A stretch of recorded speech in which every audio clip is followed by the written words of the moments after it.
Hoje o assunto do programa é endocardite, isso mesmo, endocardite.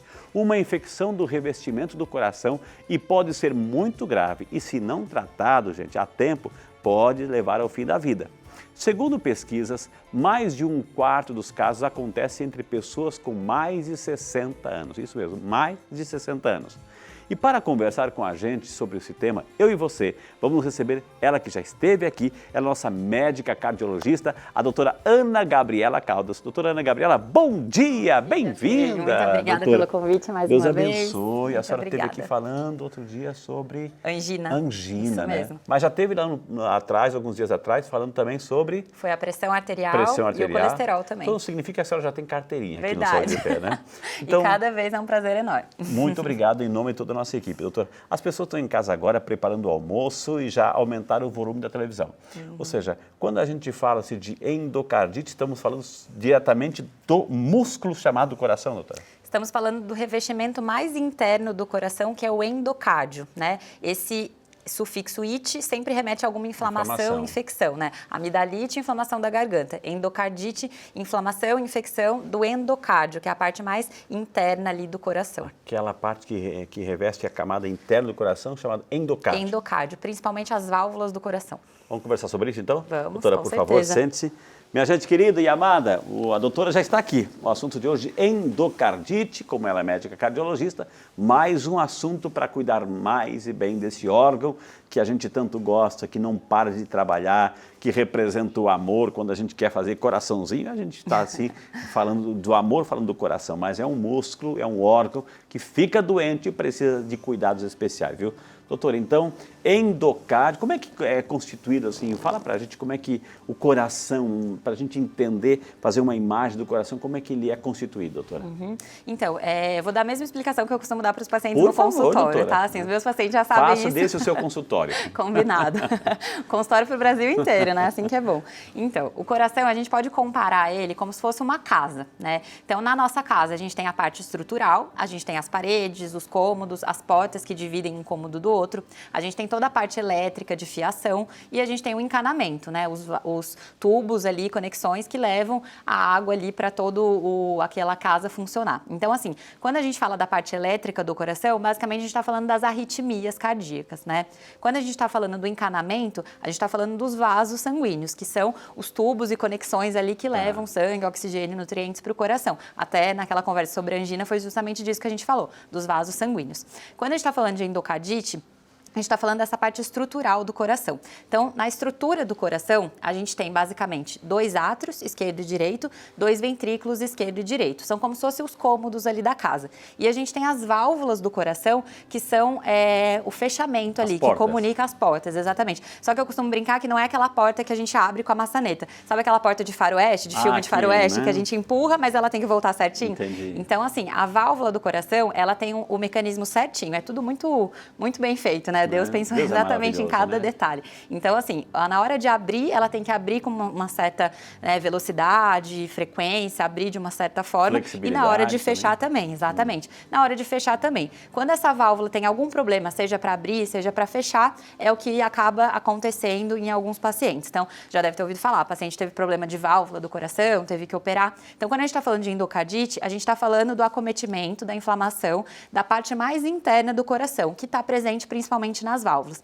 Então, o nosso músculo do coração, ele tem o endocárdio, que é essa parte mais interna, que também reveste as válvulas. A gente tem o miocárdio, que é a parte principal, né, o músculo cardíaco, uma camada muscular. E a gente tem o pericárdio. O pericárdio é como se fosse aquele filme que a gente coloca para envolver os alimentos, guardar na geladeira. É a mais externa. Exatamente, a mais externa. Então, de dentro para fora, o endocárdio, o miocárdio e o pericárdio, que é como se fosse só um papel filme ali envolvendo o coração. Agora, por que esse endocárdio, essa parte mais interna, essa membrana interna que reveste, é do endocárdio para o sangue já, né? Então, dessa membrana e logo em seguida já é o sangue, doutora. Do sangue, exato. Do sangue para o endocárdio. Eu acho que aqui nesse protótipo a gente consegue visualizar melhor, né? Então, eu vou abrir aqui. Aqui dentro dá para visualizar isso que eu falei, né? A gente tem os dois átrios, que são dessas duas cavidades mais de cima, o direito e o esquerdo. Os ventrículos são essas cavidades mais de baixo, direito e esquerdo. E a gente tem as válvulas do coração, que são essas que comunicam o átrio para o ventrículo e vice-versa. E os ventrículos para as artérias também do coração, artéria aorta e artéria pulmonar. Então, o que acontece? Quando esse tecido mais interno do coração inflama, geralmente por causa de alguma bactéria que está na corrente sanguínea, essa inflamação começa a acometer principalmente ali a válvula do coração. E por que as válvulas são muito acometidas? Porque é justamente as válvulas que triam a passagem porta, né? desse sangue. Então, são elas que começam a dar mais problema a curto prazo, né? Entendi. Então, a endocardite é a inflamação desse músculo que acomete principalmente as válvulas do coração. Mas o que leva a um processo de endocardite, de uma inflamação, de uma ite aí no endocárdio? O que eu faço, estou fazendo de errado que levou a isso, doutor? Então, é uma doença que, assim, não é todo mundo que vai ter endocardite, né? Então, é uma doença que acomete alguns grupos específicos de paciente. Se, por acaso, o paciente já nasce com algum problema das válvulas do coração, existem algumas doenças congênitas que a criança já nasce assim, né? Algum defeitinho ali nessas válvulas, essa válvula já nasce doente, ela tem mais predisposição de ser acometida por uma bactéria e causar endocardite. Alguns pacientes, como você comentou no início do programa, acima dos 60 anos, por quê? Porque após os 60 anos, aquela válvula já está trabalhando ali 24 horas por dia há 60 anos, né? Então, assim, que aparelho que a gente conhece hoje em dia, que celular, carro, que dura 60 anos? Nenhum, né? Então, o próprio coração começa também a dar problema. Então, por isso que é mais comum em pessoas que nascem com algum problema das válvulas ou pessoas que já têm uma certa idade, que a válvula já está mais degenerada, que a gente fala. Então, nesses pacientes é mais comum. Ou também alguns grupos de pacientes, geralmente um paciente que já está lá internado na UTI por algum outro problema e ele está cheio de dispositivos, né? Aqueles catéteres todos, enfim, aquele paciente bem grave de UTI, como ele tem muita coisa ali, né, introduzida, catéteres ali muito próximo das válvulas cardíacas, isso também a longo prazo, como uma complicação da internação dele prolongada, pode acometer as válvulas e dar endocardite. Ô, doutora Ana Gabriela, o fato, sim, de eu já ouvi falar, me preparando para entrevistá-la, que também pessoas que têm problemas na gengiva, sangramento, o que tem a ver a boca com o endocárdio, doutora? Então, a nossa boca, ela é um local que a gente tem muita bactéria ali dentro, né? A microbiota da nossa cavidade oral, ela é uma microbiota bem rica, né? A gente tem bastante bactéria, né? Tem muita gente que pensa qual que é o lugar mais sujo do corpo, a gente costuma dizer, é a boca, né? Mas assim, com a higiene adequada, que, né, os ortodontistas, né, os odontólogos orientam, a gente consegue prevenir isso. Mas por que a boca? Porque geralmente assim, durante a escovação ou durante algum procedimento dentário, durante a própria passagem de fio dental, pode sangrar, é comum isso acontecer, né? E se o paciente não tem uma higiene adequada por algum motivo, essa bactéria que já está ali presente na cavidade oral, ela entra em contato com o sangue, cai na corrente sanguínea, a gente chama isso de bacteremia, que é a presença de bactérias na corrente sanguínea, e essa bactéria acaba impactando na válvula do coração, gerando a endocardite. E ela vai lá, então, ou seja, uma pessoa que não cuida direito da higiene, que não faz uma boa higienização bucal, doutor, assim, a pessoa que, de repente, um sangramento, um tratamento de canal mal feito, mal cuidado, mal tratado, então essas bactérias que estão ali presentes caem na corrente sanguínea. Exato. E passeiam pelo corpo inteiro e vão se alojar lá. Podem se alojar nas válvulas do coração, exatamente esse o processo. E quando chegam lá, o que faz? E daí começa todo aquele processo inflamatório, aquela reação inflamatória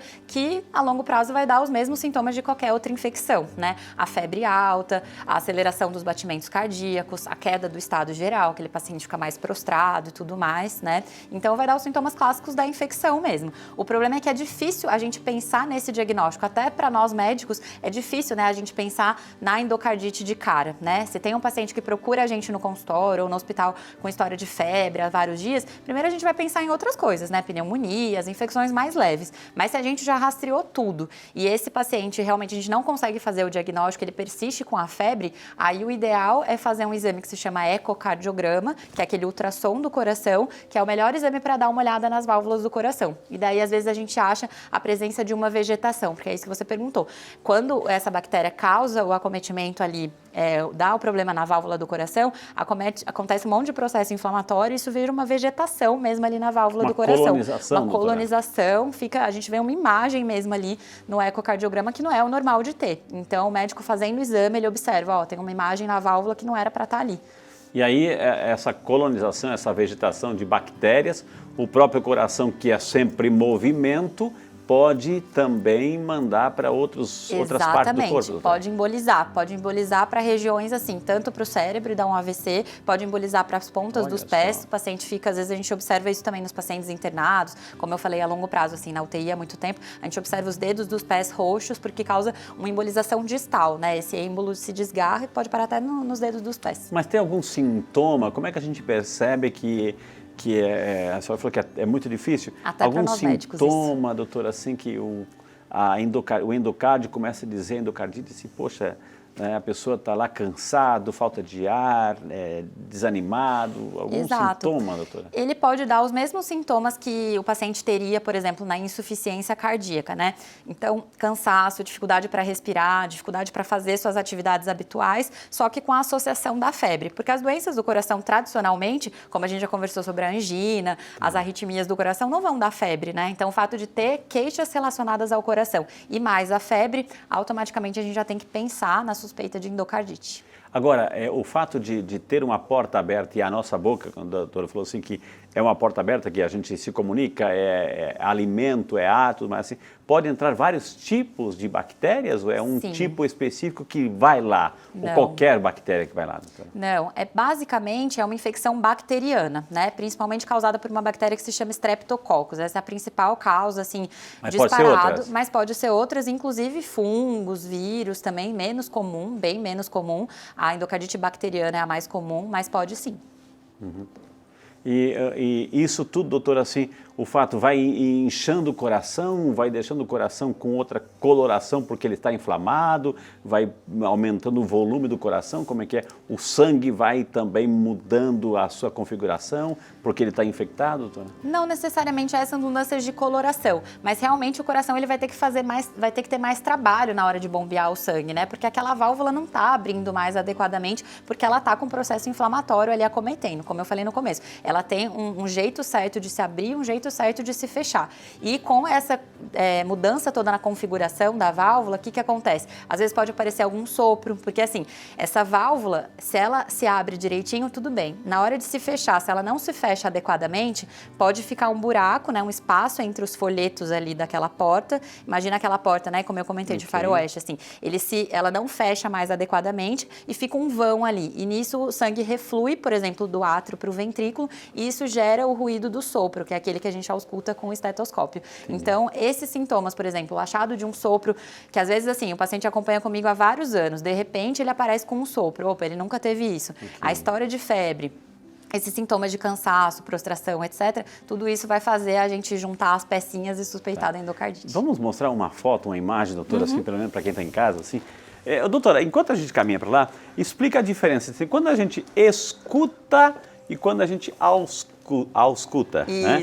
Então, escuta é externo, eu estou escutando, ausculta é quando tem um barulho dentro, é isso? Não, a ausculta é o nome semiológico, assim, a gente tem uma disciplina na faculdade de medicina que é a semiologia. A semiologia é quando a gente aprende os sinais, os sintomas de cada doença e aprende a examinar os pacientes, por que a gente faz cada coisa, né? Onde que a gente tem que colocar o estetoscópio na hora de examinar, né? Onde que é melhor de ver o pulso, tudo isso a gente aprende nessa disciplina, lá pelo 3º ano da faculdade, assim, mais ou menos. E esse é o nome que foi dado na semiologia, a ausculta cardíaca, né? Geralmente a ausculta é necessário algum aparelho para isso. E escutar geralmente é diretamente. Diretamente, né? O externo que a gente está escutando. A ausculta é necessário algum aparelho, no caso o estetoscópio, né? Então, que maravilha. Isso aqui, doutor, então isso aqui é o bichinho, a bactéria que está lá fazendo festa, doutora. É uma foto ilustrativa, né? Mostrando aqui a presença de uma bactéria, né? Acometendo ali a corrente sanguínea e isso, que nem a gente comentou, geralmente isso é mais comum na cavidade oral, porque a boca é onde a gente tem a presença de mais bactérias mesmo, né? E essa bactéria, ao cair na corrente sanguínea, ela pode acabar indo parar ali no coração, principalmente nas válvulas do coração. Que maravilha. Então, quer dizer que isso pode envolver todo o endocárdio, pode assim contaminar por completo a ponto de fazer esta membrana se romper, por exemplo? Não necessariamente, assim, romper é mais difícil porque o endocárdio é essa membrana mais interna do coração, então romper é difícil, né? Mas gera um processo inflamatório bem importante. Entendi. E isso vai causar muitos sintomas no paciente. Estamos falando sobre endocardite. It é inflamação. Então, endocardite... Inflamação da parte mais interna do coração, que é o endocárdio, né? Uma infecção gravíssima e que a gente tem que tomar bastante cuidado. Doutora, então, principalmente começa assim com a saúde, a higienização bucal, que é fundamental, doutora. Com certeza. Por isso que passar no dentista, né? Isso é fundamental, regularmente, Com doutora. certeza. E fazer a higiene oral diária ali, né? Porque uma bactéria pode entrar por ali, pode ser uma porta. É a única porta, não, de bactéria que entra lá no... É a principal. Então, como eu comentei, é a principal. Outros casos são pacientes que daí já estão internados no hospital, todos invadidos, que a gente fala, né? Cheio de catéteres e tudo mais. Isso, o catéter acaba podendo levar à infecção do coração também. Mas no dia a dia, o paciente em casa, o problema é a região oral mesmo, né? O diretor, temos Povo Fala aqui, né? Temos Povo Fala através das nossas redes sociais. E nós queremos também que você participe e interaja conosco através das perguntas que estão chegando. A Caroline Figueira, de São José dos Campos, olha, onde nós moramos aí, onde o Frei Reinaldo mora, né? A doutora também Eu também. Né? Lá de São José dos Campos. Obrigado, Carolina, que Deus abençoe. Obrigado por estar conosco aqui no Saúde e Fé. Qual a diferença entre endocardite bacteriana e infecciosa, doutora? É a Caroline que está perguntando. Bom dia, Caroline, minha conterrânea, né? Na verdade, eu sou de lá, mas não moro mais, né? Eu moro em São Paulo, né? Mas minha família é toda de lá. Então, Caroline, na verdade, a endocardite é sempre infecciosa, né? Sempre vai ser causada por alguma infecção. Na grande maioria dos casos, são bactérias. Claro, existe endocardite fúngica, até existe, mas aí já é bem mais raro, tá? Muito bem. O Ramon Camargo, de Silveira, São Paulo. Obrigado, Ramon. Deus te abençoe. Bom dia para você. Endocardite pode causar taquicardia, doutora? Outras complicações a partir da endocardite? Pode. A taquicardia, eu diria, mais do que uma complicação, ela é um sintoma da endocardite, né? Então, assim, toda infecção, qualquer infecção que a gente tiver, desde um resfriado até essa infecção mais grave, que é a endocardite, né? Que pode, sim, levar ao risco de óbito se não for feito o tratamento adequado. A taquicardia é uma manifestação, né? Geralmente, quando a gente tem febre, o nosso organismo acaba acelerando o metabolismo, né? Então, os nossos batimentos cardíacos ficam mais acelerados. Isso é a taquicardia. Então, a taquicardia, na verdade, não é uma complicação da endocardite, é um sintoma para a gente ficar atento que pode ser endocardite. E a nossa amiga Bruna Félix, de Volta Redonda, no Rio de Janeiro. Bruninha, Deus te abençoe, que bom que você está conosco. Gostaria de saber se existe cirurgia para endocardite. E com essa pergunta vamos começar já os tratamentos, doutora. Sim, perfeito. Então, Bruna, bom dia. Na verdade, assim, quando a gente está falando da parte estrutural, como eu falei no bloco anterior, né? A gente falou que tem a parte estrutural, a parte elétrica e a parte do encanamento. Quando a gente está falando da parte estrutural, basicamente não existe muita medicação para isso. Por se tratar de uma infecção, a gente vai acabar usando antibióticos, né? Na grande maioria das vezes, esse paciente tem que ser tratado internado com antibiótico na veia. E é um tratamento bem difícil, assim, demora de 4 a 6 semanas em média. Então, é um tratamento bem grave, por isso que o ideal é prevenir, né? E é um não antibiótico bem específico, bem doutora, específico, né? exatamente. A gente tem que fazer a cultura, né, que é isolar exatamente qual é a bactéria que causou, para ver se esse antibiótico cobre essa bactéria. Mas então, assim, em alguns casos, só o antibiótico realmente não resolve. Como a gente comentou, o exame do ecocardiograma, ele vai mostrar como que essa válvula está acometida aí pela endocardite. Em alguns casos, a válvula já está tão acometida que só o antibiótico não vai conseguir penetrar e melhorar toda essa infecção. Então, às vezes, é necessário sim fazer uma cirurgia para remover toda aquela válvula e trocar, substituir por uma prótese, né? Então, precisa fazer uma cirurgia mesmo daquela de abrir o peito para trocar aquela válvula. Uau. Tá?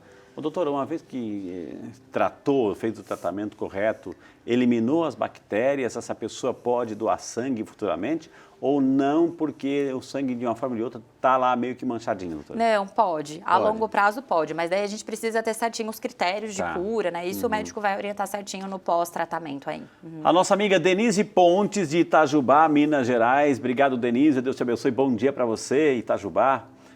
Quem possui endocardite tem que evitar certos alimentos? Existem restrições, doutora? Em teoria não, Denise, porque na verdade, que nem a gente comentou, não é uma doença como a pressão alta, como o colesterol, que é causado pelo mau estilo de vida ali, né? E sim, a pessoa que tem endocardite tem que ter muito cuidado redobrado, todos nós temos que ter. Mas a pessoa que já teve endocardite, principalmente, tem que ter cuidado redobrado com a higiene oral, com a saúde bucal, tá? Mas alimento específico não tem nenhuma correlação. A nossa amiga Priscila de Souza, de Lorena, São Paulo. Obrigado, Priscila. Deus abençoe. Que bom que você está conosco aí também, assistindo o Saúde e Fé, aprendendo tudo sobre endocardite aí em Lorena. A endocardite impede que a pessoa pratique certas atividades físicas? Perguntou a Priscila, doutora. Diretamente não, mas indiretamente acaba que sim, né? Porque a endocardite, como ela vai causar todo esse problema estrutural aí do coração, os sintomas de insuficiência cardíaca, cansaço, falta de ar, a pessoa não vai praticar mesmo porque ela não consegue, porque ela está limitada pelos sintomas ali da infecção. Mas a longo prazo, né? Uma pessoa que está com febre, mal-estar, ela não tem essa disposição de fazer uma atividade física, mas não pela doença em si. Então, não diretamente, mas sim indiretamente, tá? Que maravilha. Então, doutora, acima de tudo, quem tem que ficar muito claro para nós que precisamos, assim, acima de tudo, passar num cardiologista e passar num dentista, que é fundamental, porque é a porta que essas bactérias entram, que se alojam no coração, é através da falta de higiene bucal, doutora. Sim, eu diria assim, acho que é bem importante ressaltar, porque senão o pessoal em casa já fica desesperado, né? Nossa, então se eu tenho algum problema lá, vou no dentista, corre o risco, eu vou lá fazer um canal, um procedimento qualquer dentário, sangramento corre já, o risco de eu ter endocardite? Não, não é bem assim, né? A endocardite não é para qualquer, não é para quem quer, é para quem pode ter endocardite. Então tem que ser uma junção desses dois fatores. Geralmente é uma pessoa que já tem alguma alteração na válvula, seja porque ela nasceu com uma alteração congênita da válvula do coração, como a gente comentou, seja porque essa pessoa já tem uma certa idade, então a válvula já está degenerada, ou pacientes que por algum problema já trocaram a válvula, né? Então já não tem mais a válvula nativa do coração, já tem aquela prótese ali no lugar da válvula natural.